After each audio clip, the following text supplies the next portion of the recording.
తాకట్లో ఉన్న మీ బంగారాన్ని విడిపించి ఆ రోజు ఆన్లైన్ రేటుకి కొంటాం. Sharma gold company. నమస్కారం, వెల్కమ్ టు సుమన్ టీవీ. నేను గీతాంజలి. నరక చతుర్దశి అలాగే దీపావళి అమావాస్య, చాలా సందేహాలు ఉంటాయి మనకి. ప్రధానంగా ఈసారి దీపావళి అమావాస్య ఎప్పుడు అని. అక్టోబర్ 20వ తారీఖు అమావాస్య ఉంది, అలాగే 21ని కూడా. కొంతమందికి సెలవేమో 21ని ఇచ్చారు. మరి ఏ రోజున మనం దీపావళి జరుపుకోవాలనేది ఒక ప్రశ్న అయితే, నరక చతుర్దశి ప్రాంతాల వారీగా వారి వారి ఆచారాలు బట్టి చేసుకుంటారండి. కొన్ని చోట్ల ప్రధానంగా స్నానం అనేది మరి ముఖ్యం అని అంటారు. దీపదానాలు చేస్తూ ఉంటారు ఆ రోజు. అప్పటి నుంచి దీపాలు పెట్టడం ప్రారంభిస్తూ ఉంటారు. కొన్ని ప్రాంతాల్లో అమ్మవారి ఆరాధన చేస్తారు, ఆహార నియమాలు పాటిస్తూ ఉంటారు. ఇవన్నీ అసలు మనం ఎలా చేయాలి? ప్రాంతాల వారీగా ప్రశ్నలు అడుగుదాము. వీటన్నిటి కూడా సందేహాలు తీర్చుకుందాం మనం. అలాగే ప్రత్యేకించి మనకున్నటువంటి సందేహం దీపావళి ఎప్పుడు అనేది, అలాగే ఎటువంటి పూజా కార్యక్రమాలు చేసుకోవాలి తెలుసుకుందాం. వివరించేందుకు ప్రస్తుతం మనతో పాటు ఉన్నారు. గత 15 సంవత్సరాలుగా వివిధ జాతక పరిశీలన చేశారు. దగ్గర 30,000కు పైగా జాతక పరిశీలన చేసి వాళ్ళల్లో ఒక మార్పును తీసుకువచ్చి వారికి దిశానిర్దేశం చేసినటువంటి గురువర్యులు, ప్రముఖ జ్యోతిష్యులు బ్రహ్మశ్రీ నందిపట్ల శ్రీహరి శర్మ గురువు గారు ప్రస్తుతం మనతో పాటు ఉన్నారు. వారితో మాట్లాడదాం. గురుగారు నమస్కారం అండి. వాగర్థావివ సంపృక్తౌ వాగర్థ ప్రతిపత్తయే జగతః పితరౌ వందే పార్వతీ పరమేశ్వరౌ. ఆదిత్యాయ చ సోమాయ మంగళాయ బుధాయ చ గురుశుక్ర శనిభ్యశ్చ రాహవే కేతవే నమః. శృంగేరి జగద్గురు పీఠాధిపతులకి, కంచి పీఠాధిపతులకి నమస్కారములు తెలియజేసుకుంటూ కార్యక్రమాన్ని ప్రారంభిద్దాం. గురుగారు, నరక చతుర్దశి ఇందాక నేను చెప్పినట్టు ప్రాంతాల వారీగా జరుపుకుంటారండి, వారి వారి ఆచారాలకు తగ్గట్టుగా. ఎందుకంటే ఒక రాష్ట్రం వాళ్ళేమో ప్రధానంగా స్నానం ముఖ్యమైనదిగా చెప్తారు, మరొక ప్రాంతం వారేమో అమ్మవారి ఆరాధన, అలాగే ఆహార నియమాలు కూడా కొన్ని ఉంటాయి. వీటన్నిటి గురించి నివృత్తి చేస్తారా? తప్పకుండానమ్మా. మనకు చతుర్దశి, నరక చతుర్దశి అంటే నరకాసురుని యొక్క సంహారం జరిగినటువంటి రోజు. ఇది ప్రదోష కాలంలో జరిగినటువంటిది. మనము అనేక పండుగలకు సంబంధించి, తిథులకు సంబంధించి, నోములకు సంబంధించి, వ్రతాలకు సంబంధించి కొన్ని నియమాలు అనేటువంటివి ఉన్నాయి. సూర్యోదయానికి సంబంధించి, సూర్యాస్తమయం సందర్భించి, నిశీ సమయంలో చేసుకున్నప్పుడు దానికి సంబంధించి ప్రాముఖ్యత ఉన్నప్పుడే ఆ పండుగ జరుపుకుంటారు. దీపావళి అనేటువంటిది 5 రోజుల పండుగ అని మనం తెలుసు అందరికీ కూడా. త్రయోదశి, నరక చతుర్దశి, అమావాస్య, బలిపాడ్యమి మరియు యమద్వితీయ. అయితే రాత్రిపూట జరుపుకునేటువంటి పండుగలు 5 రోజులు కాబట్టి సూర్యాస్తమయ సమయంలో ఆ తిథి అనేటువంటిది వ్యాప్తమై ఉండాలి శాస్త్ర ప్రకారం.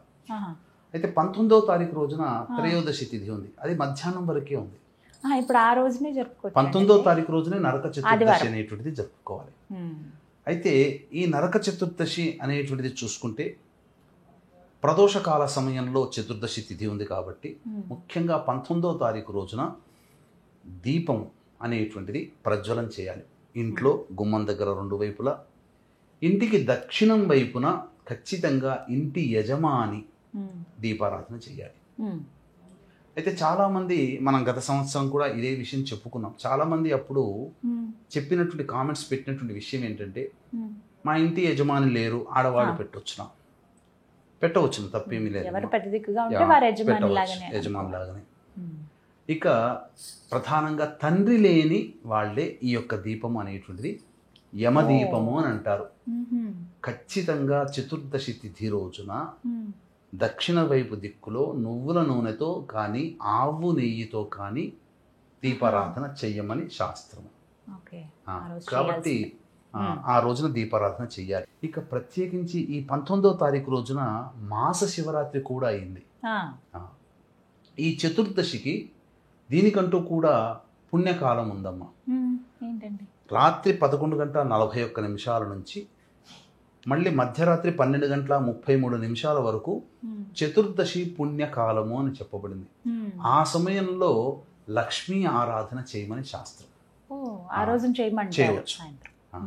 చతుర్దశి తిథి రోజున కూడా సాయంకాలము సంబంధించినటువంటి లక్ష్మీదేవత ఆరాధన 7:24 నుంచి 9:24 మధ్య కాలంలో కూడా లక్ష్మీ అమ్మవారి ఆరాధన చెయ్యాలి.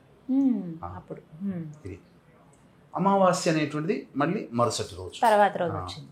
అలాగే నరక చతుర్దశి అని అనగానే ఇంతకు చెప్పినట్లుగా స్నానం ఆచరించడం అనేది కుటుంబం అంతా కూర్చుంటారని హారతులు ఇస్తారు వారికి. ఈ పద్ధతి ఉంటుంది కదండి, ఇవి ఎప్పుడు చేయాలి మరి? చతుర్దశి తిథి ఉన్న వ్యాప్తమై ఉన్నటువంటి రోజునే మనం ఇది ఆచరించాలి, ఆదివారం. ఎందుకనంటే ఆ చతుర్దశి తిథి ఎప్పుడుంది? 19వ తారీఖు నాడు మధ్యాహ్నం ప్రవేశించి 20వ తారీఖు రోజు సాయంకాలం వరకు ఉంది. కాబట్టి తెలంగాణ ప్రాంతంలో హారతులు అనేటువంటివి, అన్ని ప్రాంతాలలో కూడా తైలాభ్యంగనము, నువ్వుల నూనెని ఒంటికి గట్టిగా దట్టించి సూర్యోదయం కంటే ముందే స్నానం ఆచరించాలని మనకు శాస్త్రం చెప్పబడి ఉంది. ఎవరైతే దీపావళి అమావాస్య లేదా నరక చతుర్దశి సంబంధించినటువంటి రోజున ఈ తైలాభ్యంగన స్నానం ఆచరించని వాళ్ళకి దారిద్ర్యం చుట్టుకుంటుందని శాస్త్రం. పైగా నరకలోక ప్రాప్తి కలుగుతుంది. ఇవన్నీ తొలగిపోవాలి అని అంటే ఖచ్చితంగా ఈ సంబంధించినటువంటి నరక చతుర్దశి స్నానము, మళ్ళీ దీపావళి రోజున సంబంధించినటువంటి స్నానం కూడా ఆచరించాలి. నువ్వుల నూనెతోనే. ఆ మధ్యకాలంలో నువ్వుల నూనె కనుక దీపారాధన చేసిన, నువ్వుల నూనె ఒంటికి పట్టించుకున్న దరిద్రం వస్తుందని చెప్పి అపప్రథ జరిగింది. కానీ లక్ష్మీదేవి ఈ యొక్క దీపావళి సందర్భంగా ఈ 5 రోజులలో, మరీ ముఖ్యంగా నరక చతుర్దశి, దీపావళి అమావాస్య రోజున నువ్వుల నూనెలో నిక్షిప్తమై ఉంటుంది. అందుకే సూర్యోదయం కంటే ముందే ఈ స్నాన విధానము అనేటువంటిది ఆచరణం. తెలంగాణ, మహారాష్ట్ర ప్రాంతాలలో చతుర్దశి తిథి రోజున హారతులు అనేటువంటి ఇచ్చే ఆచారం ఉంది. కాబట్టి 20వ తారీఖు, 19వ తారీఖు మధ్యరాత్రి తర్వాత 20వ తారీఖు తెల్లవారుజామున 3:15 నుంచి 5:15 మధ్యకాలంలో హారతులకి ముహూర్తం నిర్ణయించడం జరిగింది. ఆ సమయంలో హారతులు తీసుకోవాలి. ఈ మహారాష్ట్ర, తెలంగాణ ప్రాంతంలో కూడా చాలా చక్కగా ఉంటుంది. ఈ యొక్క విధానాన్ని అందరూ కూడా ఆచరించవచ్చునమ్మా, తప్పేమీ లేదు. అన్ని ప్రాంతాల వాళ్ళు మనకు ఆనవాయితీ లేదు కదా అని అంటే, ఎందుకనంటే చక్కగా తూర్పు వైపున ఇంట్లోని మగవాళ్ళందరూ కూర్చోబెడతారు, ఆడవాళ్ళందరూ కూడా హారతులు సిద్ధం చేస్తారు. బియ్యం పిండిని చక్కగా ముద్దలుగా చేసి, బియ్యం పిండితో ముద్దలు చేసి, ఆ ముద్దలకి పసుపు కుంకుమ అలంకరణ చేసి మొట్టమొదలుగా దీపారాధన వెలిగిస్తారు. వెలిగించిన తర్వాత ఇంట్లోని మగవాళ్ళకందరికీ కూడా అలంకరణ అంటే బొట్టు పెడతారు. ముఖ్యంగా పెట్టిన తర్వాత ఆ నువ్వులను ఒక గిద్దెలో పట్టుకుంటారు, నువ్వుల నూనె. ఆ నువ్వుల నూనెని 3 సార్లు ఈ మూర్ధి స్నానం అంటే ఇక్కడ బ్రహ్మకపాల మోక్షాన్ని పొందే చిన్నపిల్లలకి ఉంటుంది కదమ్మా, మెత్తగా అక్కడ అంటిస్తారు. బ్రహ్మరంధ్రం ఉండే స్థానం అది. ఆ విధంగా 3 సార్లు నువ్వుల నూనె దట్టించి అప్పుడు హారతి ఇస్తారు. ఇచ్చిన తర్వాత 3 సార్లు క్లాక్ వైజ్గా, 3 సార్లు యాంటీ క్లాక్ వైజ్గా ఆ యొక్క పిండితో చేసినటువంటి పదార్థాన్ని పట్టుకొని తిప్పి అక్కడ పెడతారు. ఆ విధంగా హారతులు ఇచ్చిన తర్వాత వెంబడే ఒంటికి అంతా కూడాను స్నానం ఆచరించుకొని, అనగా నువ్వుల నూనె దట్టించుకొని 5:15 నుంచి 6:15 సూర్యోదయం అవుతుంది. ఆ లోపలనే స్నానం ఆచరించాలమ్మా. ఇక హారతులు ఇచ్చినటువంటి వాళ్ళ ఆడవాళ్ళకందరికీ కూడా చక్కగా కానుకలు ఇవ్వాలి. అది ఆడవాళ్ళు తమ భర్తలు, కొడుకులు, బిడ్డలు ఇచ్చిన సొమ్ముని వాళ్ళ సంపాదనగా తీసుకుంటారు. అది వాళ్ళ హక్కుగా భావిస్తారు. అది ఆడవాళ్ళకి ఆనందం. ఆ ఆనందం అనేటువంటిదమ్మా మీరు గమనిస్తే ఆ స్త్రీమూర్తి కళ్ళల్లో చూస్తేనే అర్థమవుతుంది. అది అనుభవిస్తే తప్ప చూడలేము. చెప్తే వర్ణించలేము. కాదా ఎక్కువ మొత్తం అనేది ఉండదు, ఎంతైనా ఆ స్త్రీమూర్తికి ఇవ్వాలి. అది ఆడవాళ్ళ కట్టమే. ఆనందాన్ని ఆ భర్త గాని, కొడుకు కానీ, బిడ్డ కానీ ఆ విధంగా ఆ తల్లికి ఆ స్త్రీమూర్తి కనుక ఇస్తే ఆ స్త్రీమూర్తి కళ్ళల్లో ఉండే ఆనందము 1 కోటి రూపాయలు ఇచ్చినా మనం పొందలేం. అక్కడ డబ్బు ఎంత ఇచ్చిందని ఆ స్త్రీమూర్తి చూడదు. సంతోషంగా నాది, ఈ డబ్బు నాది అని అనుకునేట. ఎల్లప్పుడూ ఆమెదే, భర్త సంపాదించేది ఆమెదే. కానీ ఆ రోజున ఇంకా ఎక్కువ ఆనందం. స్నానం చేసే విధానంలో కూడా చెప్పబడి ఉన్నటువంటిది ఏంటంటేనమ్మా, నువ్వుల నూనె దట్టించిన తర్వాత శరీరానికి ముఖ్యంగా ఈ అపామార్గం అంటే ఉత్తరేణి వేరు, తర్వాత తుమ్మి కాడ, ఉత్తరేణి కాడ, అలాగే దిరిసెన కాడ, ఈ 3 అనేటువంటిది నీళ్ళల్లో, ఆ స్నానం చేసే నీటిలో సుగంధభరితమైనటువంటి జాజికాయ, జాపత్రి, యాలకులు, పచ్చకర్పూరము, కుంకుమ పువ్వు, కొద్దిగా పసుపు, గళ్ళ ఉప్పు అవి వేసి ఆ యొక్క 3 కాడలతో కలియ తిప్పాలి. ఎందుకు చెప్పబడి ఉందంటే ఈ 3 కాడలకి ఒక రసాయనిక చర్య జరుగుతుంది ఆ నీటిలో. ఆ విధంగా ఆ నీటితో స్నానం చేసినటువంటి వ్యక్తికి మళ్ళీ వచ్చే దీపావళి వరకు కూడా మృత్యుగండం అనేటువంటిది ఉండదు. ఎటువంటి మృత్యుగండములు తప్పిపోతాయి. ఆ విధంగా సూర్యోదయం కంటే ముందే ఈ స్నానం ఆచరించాలి. కొంతమంది బద్దకిస్తారు. కనీసము సూర్యోదయం అయిన 2 ముహూర్తాల లోపలైనా కనీసం హీన పక్షంలోనైనా కానీ చెయ్యాలి. నరక చతుర్దశి రోజున మొట్టమొదటిగా ఆ 20వ తారీఖు రోజున ఆచరించాల్సినటువంటి ఇక భుజించవలసినటువంటి పదార్థాలు కూడా కొన్ని ఉన్నాయి. ఖచ్చితంగా అంటే దీపావళి జరుపుకునే పండుగ నరక చతుర్దశి ఈసారి ఒకే రోజు వచ్చింది. 20వ తారీఖు అయింది. 2 రోజులైంది. అంటే సోమవారం రోజు కదా గురుగారు? ఆదివారం. ఆదివారం చతుర్దశి ప్రవేశిస్తుంది, సోమవారం అయింది. ఎందుకంటేనమ్మా మనకు శాస్త్రంలో ఏం చెప్పబడి ఉందంటే ప్రదోష కాలానికి అమావాస్య తిథి ఉండాలి. ప్రదోష ముహూర్తానికి ఈ ప్రదోష ముహూర్త సమయము ముందు రోజు చతుర్దశితో కూడుకున్నటువంటి రోజు అయ్యుండి తదుపరి రోజు ప్రదోష కాలానికి కూడా అమావాస్య తిథి ఉంటే ముందు రోజు తీసుకోమన్నది శాస్త్రం. ఇక్కడ ముందు రోజు చతుర్దశి అమావాస్య కలిసినటువంటి రోజు 20వ తారీఖు. ఆ రోజున ప్రదోష కాలానికి స్పర్శ ఉంది. కానీ మరుసటి రోజు మంగళవారానికి అమావాస్య తిథి సూర్యాస్తమయానికి లేదు. అయితే కొన్ని పంచాంగాల ప్రకారము 21వ రోజున కూడా ప్రదోష కాలానికి ఉంది కాబట్టి లక్ష్మీ పూజ దీపావళి పండుగ ఆ రోజున జరుపుకోమన్నారు. సరే ఏమైతే నేను ఇక్కడ కన్ఫ్యూజన్ అవసరం లేదు. 5 రోజులు పండుగ జరుపుకోమన్నారు. ఈ 5 రోజులు పండుగ జరుపుకోవచ్చు. ఇప్పుడు ఈ స్నానాలు ఏమైనా ఆచరించే ఉంటే ఆదివారం సాయంత్రం కూడా చేయమంటారా? ఆ రోజు సోమవారం పొద్దున మాత్రమే చేయాలమ్మా. ఇక ఆ రోజున 20వ తారీఖు రోజున వాస్తవానికి భోజనము చేయకుండా ఉండడమే ఉత్తమం. నేను అదే అనుకున్నానండి. ఆహార నియమం ఖచ్చితంగా ఉంటుంది, ఉపవాసం ఉండాలంటారు. ఉపవాసం లక్ష్మీ పూజ చేసుకున్న తర్వాతనే భోజనం ఆచరించాలి, సాయంకాలమే. కానీ ఈ మధ్య చాలా మంది ఉండలేక తినేస్తున్నారు. కానీ వాస్తవానికి మాత్రం ఆ అమావాస్య దీపావళి పండుగ రోజున 20వ తారీఖు రోజున భోజనం చేయకుండా ఉండడమే మేలు. మాషపత్ర భోజనం అనేటువంటిది అనగా మినపగారెలు ఖచ్చితంగా తినాలి. ఈ రోజున తినాలి. మాష భోజనం అనేటువంటిది ఉండాలి. అలాగే నువ్వులతో చేసినటువంటి పులగం కానీ, నువ్వుల పొడి కానీ, నువ్వుల లడ్డూలు కానీ ఈ దీపావళి అమావాస్య రోజున భుజించాలి. ఈ 5 రోజుల పాటు భుజిస్తే చాలా విశేషం. ఇక ప్రదోషకాల సమయంలో అలక్ష్మి నిస్సరణం అని అంటారు. అంటే మన ఇంట్లో ఉన్నటువంటి దారిద్ర్య దేవత వెళ్ళిపోవాలనే ఉద్దేశంతో ఇల్లంతా వెలుగులు చిమ్ముకొని ఉండి ఇల్లంతా రంగరించుకొని ఉంటే మీకు విశేషంగా చెప్పబడినటువంటిది ఏంటంటేనమ్మా, సముద్ర మథనం జరిగిన తరువాత నారాయణుడు లక్ష్మీ అమ్మవారిని వివాహం చేసుకుంటానని అన్నప్పుడు నాకంటే పెద్దదైనటువంటి జ్యేష్ఠాదేవి ఉన్నది. ఆమెకి వివాహం జరగని నేను చేసుకోనంటే ఆమెకి ఒక మునిపుంగవుడితో వివాహం జరుగుతుంది.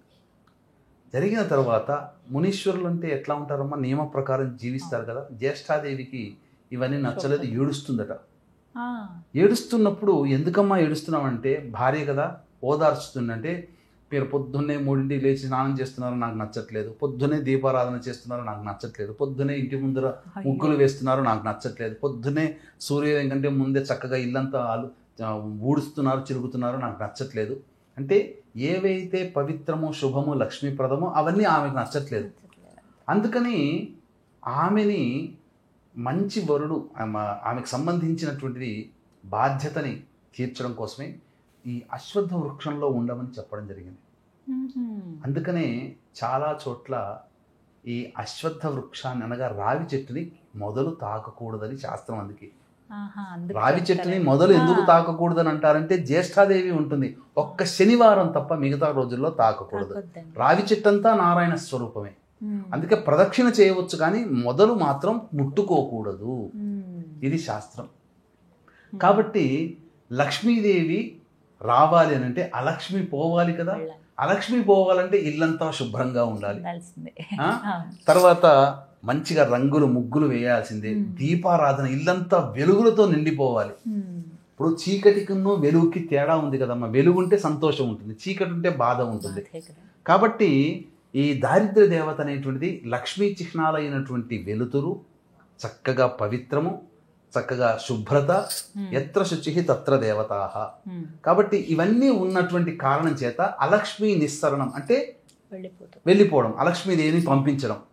అందుకనే ఆ రోజున పండుగ వాతావరణంగా మతాబులు అనగా టపాకాయలు కాల్చడము, దీపారాధన చేయడం, ఇవన్నీ కూడా దీపావళి పండుగ రోజున చేసే ఆచారం అలక్ష్మిని పొమ్మని.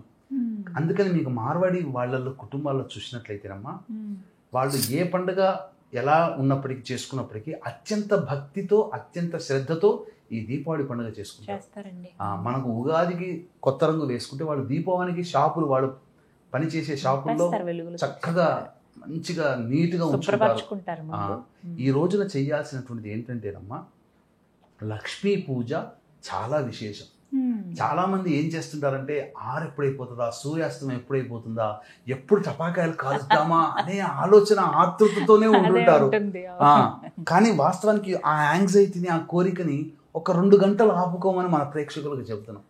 ఎందుకనంటే దీపావళి పండుగ రోజున లక్ష్మీ పూజ సమయం అనేటువంటిది ఒకటి నిర్దేశించబడింది. స్థిరమైనటువంటి లగ్నంలో చేయాలి.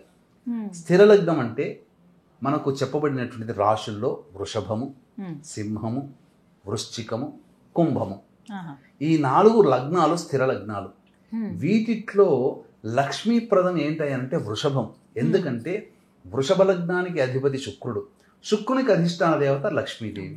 ఈ లక్ష్మీదేవికి సంబంధించినటువంటి లక్ష్మీ పూజ దీపావళి రోజున చేసుకోమన్నది. కాబట్టి ఈ సంవత్సరం 20వ తారీఖు రోజున 7:11 నుంచి 9:11 మధ్య కాలములో వృషభ లగ్నం ఉంటుంది. అదృష్టం కొద్దీ ఆ రోజున 7:11 నుంచి 8:11 వరకు బుధహోర ఉంటుంది.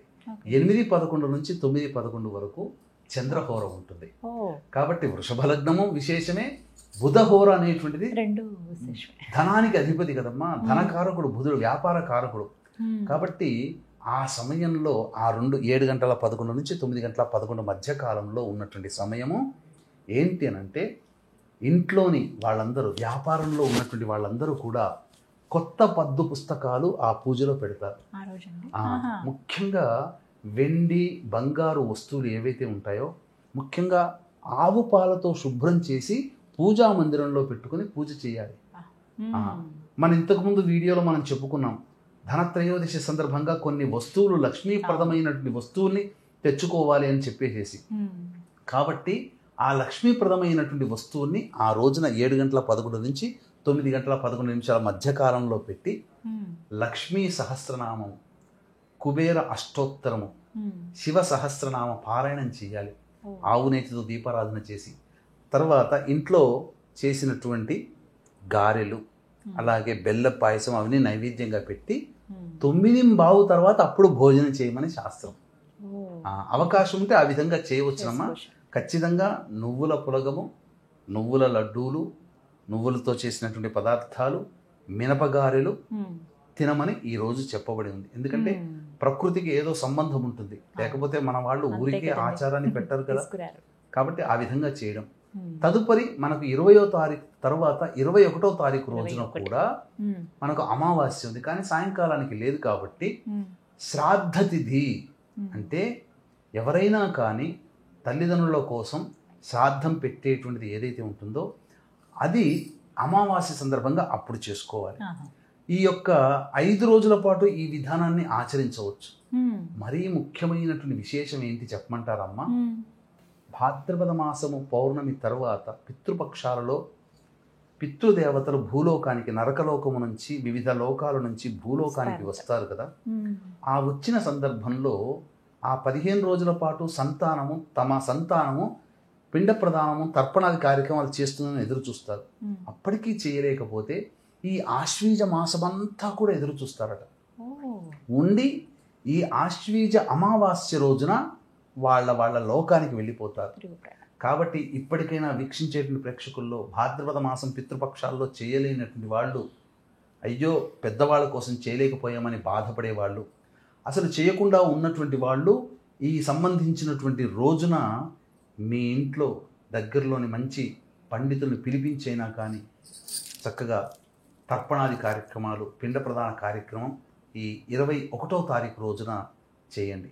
ఎందుకనంటే 20వ తారీఖు రోజున కూడా చేసుకోవచ్చు, 21వ తారీఖు రోజున అయినా చేయండి. ఎందుకనంటే చాలా ఇప్పటి వరకు ఎవరైతే పిండ ప్రదానం తర్పణాది కార్యక్రమాలు చేసి ఉంటారో ఆ తల్లిదండ్రులు, తాత ముత్తాతలు అనగా పితృదేవతలు, మీ వంశంలోని పైవాళ్ళు, వాళ్ళందరూ సంతోషంగా ఈ భూలోకం నుంచి విడిచి వాళ్ళ లోకానికి వెళ్ళే రోజు ఆశ్వీజ అమావాస్య. కాబట్టే ఇంటి యజమాని అమావాస్య రోజున సాయంకాల ప్రదోషకాల సమయంలో గోగునార కానీ, ఆముద కాడలు కానీ, లేదా చెరుకు నాడలు కానీ ఆవు నేతిలో ముంచినటువంటి బట్టని తీసి ఒత్తిగా చేసి ఇలా దక్షిణం వైపు చూపిస్తారు. మతాబులు కాల్చడానికి గల కారణం, దీపాలు పెట్టడానికి గల కారణం కూడా పితృదేవతలు వెళ్ళేటువంటి మార్గాన్ని సూచించే విధానంగా. కాబట్టి ఇప్పటి వరకు ఎవరు చేయలేకపోయి ఉంటారు కదా కొంతమంది పెద్దవాళ్ళ కోసం. ఎందుకంటే ఈ శరీరము దేహం ఇచ్చింది, ఇంత విజ్ఞానాన్ని పంచింది తల్లిదండ్రులే కదా. వాళ్ళ కోసం చేయలేని వాళ్ళు ఉంటారు కదా, తిట్టుకుంటూ పోతారు, శాపాలు పెట్టుకుంటూ పోతారు. కాబట్టి ఎందుకు వాళ్ళకి ఆ విధమైనటువంటి ఇబ్బందిని కలిగించడం? ఈ యొక్క అమావాస్య రోజున కానీ ఆ విధంగా చేయాలి. అన్నిటికంటే ఇంకా ప్రధానమైనటువంటిది ఏంటనంటే యమతర్పణం అనేటువంటిది చతుర్దశి తిథి రోజున చేయాలి. యమునికి సంకేతం. ఇప్పుడు చేసేసుకోవాలండి. చతుర్దశి తిథి రోజున చేయాలి, 20వ తారీఖు రోజునే చేయాలి. దీన్నే ప్రేత చతుర్దశి అని కూడా అంటారు. ప్రేతలోక వాసులు ఈ యొక్క సంబంధించినటువంటి భూలోకం నుంచి వెళ్ళిపోయేటువంటి సమయం కాబట్టి ఈ రోజున యమతర్పణం అనేటువంటిది చేయాలి. యముడి నామాలు కొన్ని ఉంటాయి. యమతర్పణం అనేటువంటిది అందరూ చేయదగినటువంటిది. తల్లిదండ్రులు ఉన్నవాళ్ళు, తల్లిదండ్రులు లేని వాళ్ళు కూడా చేయాలి. కాకపోతే తల్లిదండ్రులు ఉన్నటువంటి వాళ్ళు ఏంటనంటే ఎవలో పెట్టుకొని చేయాలి. తల్లిదండ్రులు లేని వాళ్ళు నల్ల నువ్వులు పెట్టుకొని తర్పణాలు వదలాలి. తల్లిదండ్రులు ఉన్నవాళ్ళేమో తూర్పు వైపు తిరిగి తర్పణాలు చేస్తే, తల్లిదండ్రులు లేని వాళ్ళు దక్షిణం వైపు తిరిగి తర్పణాలు చేయాలి. ఇది ఎప్పుడు చెయ్యాలి అని అంటే ఈ సంబంధించినటువంటి ఈ స్నానం ఆచరిస్తారు కదా, నరక చతుర్దశి అనే సందర్భంగా అభ్యంగన స్నానం ఆచరిస్తారు కదా, అనగా 20వ తారీఖు రోజున ఆచరిస్తారు. కాబట్టి ఉదయమే 7 గంటలకే ఈ తర్పణాది కార్యక్రమాలు మొదలు చేసేసేయాలి.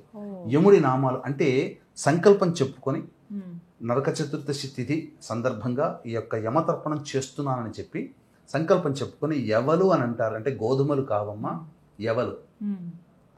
వీటినే బార్లీ గింజలు కూడా అని కూడా అంటుంటారు, ఎవలని.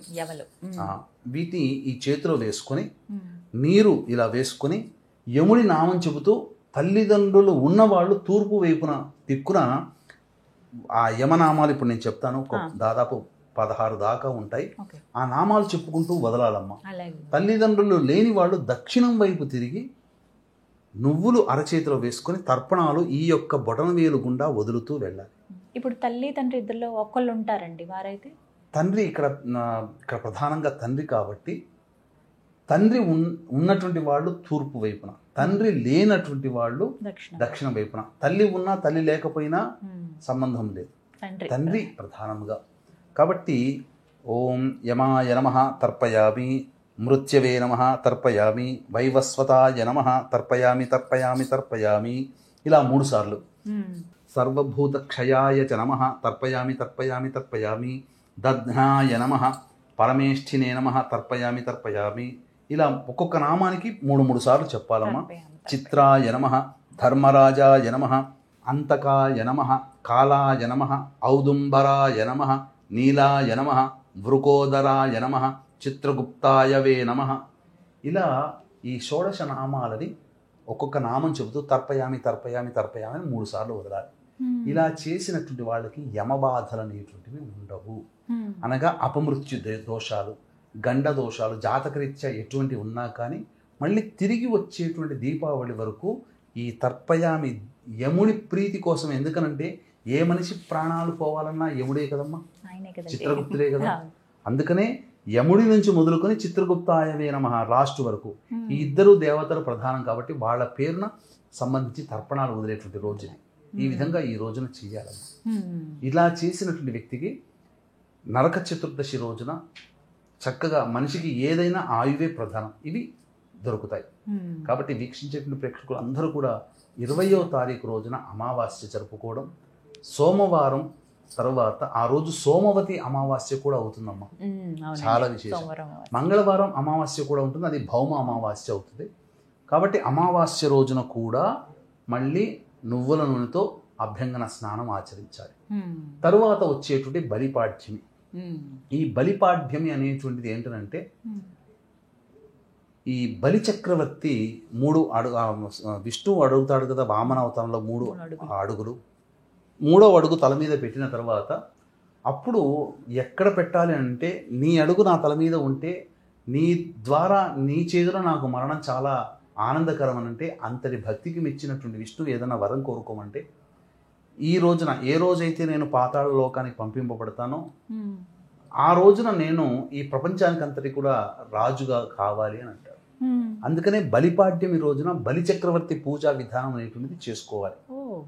అంటే బలి చక్రవర్తి అంటే ఏం లేదమ్మా, కత్తిడాలు పట్టుకున్నటువంటి ఒక వ్యక్తి, గుర్ర మీద ఉన్నటువంటి వ్యక్తి ఒక రాజుగా మనం ఊహించుకొని ఆ బలికి సంబంధించిన విధానంగా మనం పూజ చేసుకోవడం. తర్వాత రెండవ రోజు ఎవరైతే ఈ బలి చక్రవర్తి పూజా విధానం చేస్తారో వాళ్ళకి అనతి కాలంలోనే వాళ్ళకి ఏంటంటే పదవి లభిస్తుంది ఖచ్చితంగా. ఇక తరువాత యమద్వితీయ. యమద్వితీయ అని అన్నప్పుడు ఏంటంటే చాలామంది అనుకునేటువంటిది ఏంటంటే ఈ రాఖీ పౌర్ణమి మాత్రమే అన్నా చెల్లెల పండుగ అంటారు. ఇది ఎక్కడ కూడా ప్రామాణికం లేదమ్మా, మన వాళ్ళు మధ్యలో సృష్టించుకున్నటువంటిది. కానీ అసలు సోదర సోదరీమణుల మధ్య ఉన్నటువంటి పండుగ ఏదైతే ఉంది అని అంటే అది యమద్వితీయనే. కాలాంతర్గతంగా అది రాఖీ పౌర్ణమి అన్నా చెల్లెలకిగా మనం ఊహించుకొస్తున్నాం, అది చేసుకుంటున్నాం, అదేం పెద్ద తప్పు కాదు.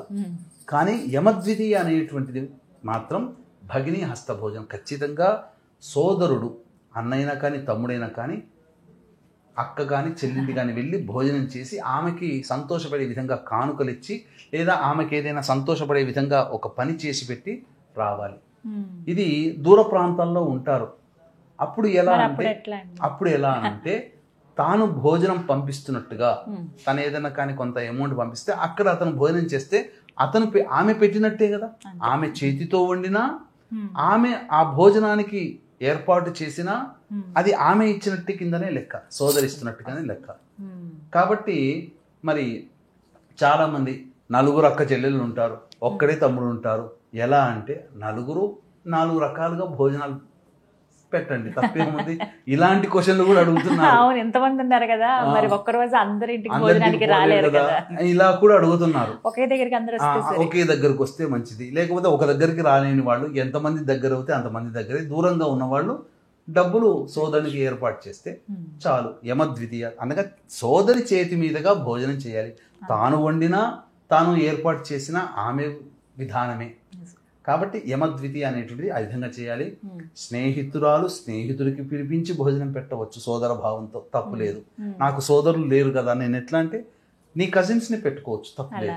ఇలా ఈ విధానంగా చేసుకుంటే మంచిదమ్మా. ఇది ఈ సంబంధించినటువంటి దీపావళిగా ఈ సంబంధించి చేసుకుని 20వ తారీఖు ఇంకా నిస్సంశయము 20వ తారీఖు రోజునే మనం దీపావళి పండుగ. అందుకనే వీక్షించేటువంటి ప్రేక్షకులు కూడా ఈ దీపావళి పండుగ సందర్భంగా అంటే వచ్చేది కార్తీక మాసం. ఈ కార్తీక మాసం నెల రోజుల పాటు మహన్యాసపూర్వక రుద్రాభిషేకం అనేటువంటిది మన పీఠమాధ్వర్యంలో గత 20 సంవత్సరాలుగా చేయించడం జరుగుతుంది.